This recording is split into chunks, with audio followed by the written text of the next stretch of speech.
Hi hello வணக்கம். ஊர்ல இருந்து வந்த உடனேயே முதல் வேலையா நம்ம தோட்டத்து செடிகளை பார்க்கலாம் வாங்க. கேட்டுக்கு பக்கத்துல என்ட்ரன்ஸ்ல இருக்கிற பச்சை மிளகாய் செடியில ஒரு 3 காய் இருந்துச்சுங்க. காய்கள் நல்லா பெருசா முத்திடுச்சு. அதனால இன்னைக்கு அந்த காய்களை எல்லாத்தையுமே நான் பறிச்சு எடுத்துக்கிட்டேன். அழகா இந்த நித்திய கல்யாணி பூவும் கோழி கொண்டையும் ரொம்ப அழகா பூத்திருக்கு. ரோஜா செடியில இன்னைக்கு ஒரு 3 பூ பூத்து இருந்துச்சுங்க. ரோட்டோரமாக வளர்ந்திருந்த காராமணி செடியை நம்ம எடுத்துட்டு வந்து நட்டு வச்சுருந்தோம். அதில் ஒரு 4-5 காய்கள் வந்திருக்கு.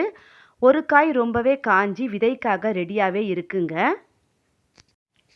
அதுக்கப்புறம் தானாகவே வளர்ந்த ஒரு பச்சை மிளகாய் செடி. இது ஒரு தப்பு செடிங்க. இதில் எப்போவுமே நிறைய காய்கள் வரும். இன்னைக்கு ஒரே ஒரு காய் மற்றும் நல்லா பெருசாக இருந்துச்சு.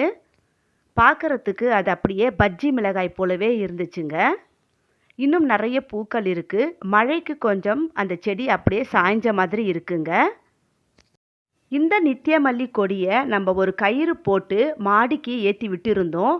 அது இப்போ நிறைய துளிர்கள் விட்டு ரொம்ப அட்டகாசமாக அழகாக வளர்ந்து கொடி நல்லாவே ஏற ஆரம்பிச்சிடுச்சு. செடியும் பார்க்கறதுக்கு ரொம்ப அழகாக பச்சை பசுமையாக இருந்துச்சுங்க. இன்னைக்கு செடியில் காய்ச்சிருந்த பச்சை மிளகாய் மற்றும் காராமணி எல்லாத்தையுமே பறித்து எடுத்துக்கிட்டேன். சாம்பாரில் போட்டுடலாம் அப்படின்னு. கொஞ்சமே இருந்தாலும் மனசுக்கு நிறைவான அறுவடை தாங்க. ஊர்லேருந்து வந்து ரொம்ப நாளைக்கு அப்புறம் இந்த காய்கள் எல்லாத்தையுமே நான் என்னோட மாடி தோட்டத்துலேருந்து எடுத்திருக்கேன். அப்படியே நம்ம விட்டுட்டாலும் அது முத்தி காஞ்சு போயிடுங்க. அதனால் காராமணி காயை பறித்து எடுத்துக்கிட்டு விதைக்காக வச்சுருந்த காயும் பறித்து எடுத்தாச்சு. இந்த வீடியோ பிடிச்சா லைக் பண்ணுங்கள். உங்கள் ஃப்ரெண்ட்ஸுங்களுக்கும் ஷேர் பண்ணுங்கள். தேங்க்யூ.